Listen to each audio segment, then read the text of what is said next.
എങ്ങനെ നിന്നു 100 ദിവസം അതിന്റെ അകത്ത്?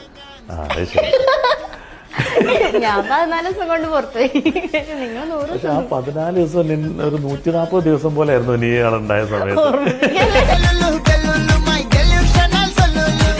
ഞാൻ പേഴ്സണലി വിചാരിച്ചിട്ടുണ്ടായിരുന്നു, ഞാൻ അവിടെ ഉള്ള സമയത്താണെങ്കിലും കയറുന്നതിന് മുന്നേ ആണെങ്കിലൊക്കെ ഷാനവാസ് അനീഷേട്ടനെ മറ്റേ കോംബോ പിടിക്കാനാണോ, സ്ക്രീൻ സ്പേസിനാണോ? ഗെയിം കളിക്കാൻ ഞങ്ങൾ മറന്നിട്ടില്ല.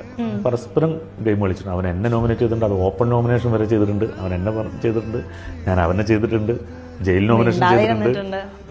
ഉണ്ടാതിരുന്നിട്ട് വഴക്ക് കൂടിയിട്ടുണ്ട്. എന്നാലും സൗഹൃദത്തിന് യാതൊരു കുറവില്ല. അത് എപ്പോഴും ഒരു കോണിൽ കീപ്പ് ചെയ്തിട്ട് തന്നെയാണ്. അതിൻ്റെ ആ ഒരു സൗഹൃദത്തിൻ്റെ ആ ശക്തി ഇന്ന് 10 മടങ്ങായിട്ട് ഞങ്ങളുടെ ഇടയിലുണ്ട്. ഒരു ദിവസം 2 or 3 തവണയെങ്കിലും അവൻ എന്നെയും ഞാൻ അവനെയൊക്കെ വിളിക്കാൻ. എന്തായാലും അനീഷേട്ടനായിട്ട് ഭയങ്കര എല്ലാ ദിവസം വിളിക്കാറുണ്ടെന്നൊക്കെയല്ലേ? ജസ്റ്റ് ഒന്ന് വിളിച്ചു നോക്കൂ. Oh sure. Video call.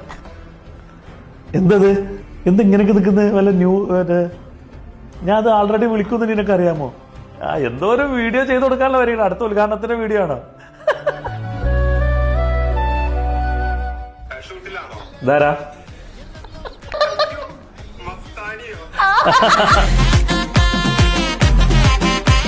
അനീഷേട്ടന്റെ ബെഡിൽ അനീഷേട്ടൻ എന്നും സ്റ്റിക്കർ ഒട്ടിക്കുമായിരുന്നു. ഞാനാണ് അത് പറിച്ചു കളഞ്ഞത്. ലാലേട്ടൻ അന്ന് വീക്കെൻഡ് എപ്പിസോഡിൽ പറഞ്ഞു ആ ആളെ നമുക്ക് അറിയാന്ന്. ആ ആള് ഞാനാ.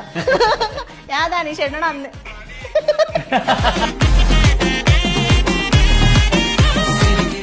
ചില കുറെ നല്ല നല്ല മുഹൂർത്തങ്ങളുടെ ഭാഗമാവാൻ സാധിച്ചിട്ടുണ്ട് ശരിക്കും ഷാനവാസ്കയ്ക്ക്. എനിക്ക് തോന്നുന്നു ആദില നൂറേനെ ഹഗ് ചെയ്ത് നിൽക്കുന്ന ഒരു സീൻ ബിഗ് ബോസ് ഈ സീസൺ 7 ഏറ്റവും മോസ്റ്റ് ബ്യൂട്ടിഫുൾ മൊമെന്റ് ആയിരുന്നു.